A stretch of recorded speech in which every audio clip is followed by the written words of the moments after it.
decades of my life. How had I not paid better attention? The society, headquartered in this paper-filled building, wasn't the first one formed in Edinburgh. The Edinburgh Burns Supper Club was originally founded in 1848 by the author's friend and publisher George Thomson.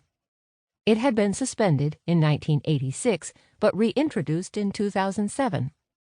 The one I'd been invited to, however, the Cowgate edition, named for the area of Edinburgh it was located in, had only begun in the late 1990s.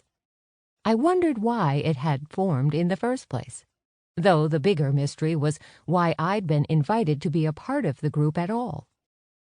I couldn't imagine how the members of this group, only one of whom I'd now met in person a few minutes ago, even knew who I was, or thought I would fit in with the rest of them. I didn't have the answers yet, but maybe Clorinda would tell me, hopefully today, or at least before the annual dinner that was being held tomorrow night. I wasn't going to just show up to the dinner without understanding a little more. I rubbed my hands together and blew on them. Oh, the heat. I always forget to turn it on. Clorinda stood and went to a machine attached to the wall. It was a similar setup to the electrical unit I'd had in the cottage I'd lived in when I first arrived in Scotland. Coins had to be inserted for it to work. I smiled as I watched her gather some change from her sweater, or, as I'd come to know it in its Scottish form, jumper, pocket and plug the change into the meter before she turned the dial. Quite a bit had happened since the days I'd done the same, but I was still just as close with Elias and Aggie, the owners of the old cottage, as I'd been since practically the day I'd landed in Scotland, and Elias had been at the airport with his taxi. In fact, they were joining me and my husband Tom for dinner at our house this evening. Though also old, our place was at least updated enough to have a modern furnace. Almost as soon as Clorinda turned the dial, I could feel heat cut through the chill. I squelched the urge to rub my hands together again. Clorinda sat back behind the desk and switched on a lamp that was perched on its corner.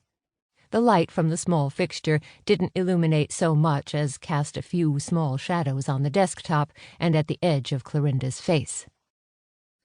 "You'll be surprised tomorrow night. This place will be transformed into a dining hall." "About that," I began.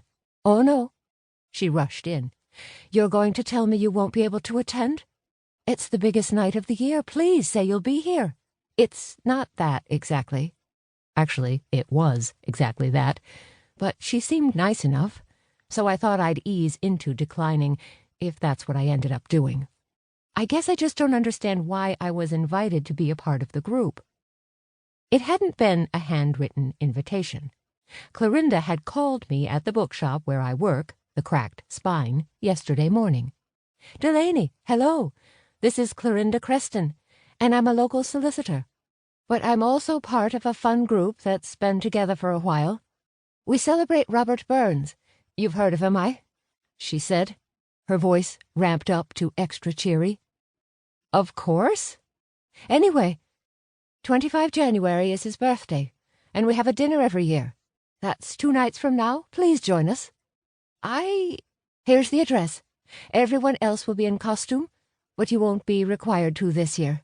Next year, of course, but this year, just come, eat, and meet our small but lively family." She proceeded to give me the address. I jotted it on my hand, using a pen that had been in my pocket. Oh dear, I must go. So much to do. I'll see you on the 25th, though I'll be at the house tomorrow, if you'd like to stop by. Farewell for now." At my current admission, genuine surprise widened Clorinda's eyes. "Oh, well, I'm not sure why you were invited. Let me think a wee bit." She tapped her finger on her chin. "It was a vote from last month's meeting, that much I know. It was my duty to call you, but I forgot all about it until yesterday. Apologies. I've been very busy in court lately. Anyway, someone mentioned you in that meeting, though I can't remember who. You work at the Cracked Spine,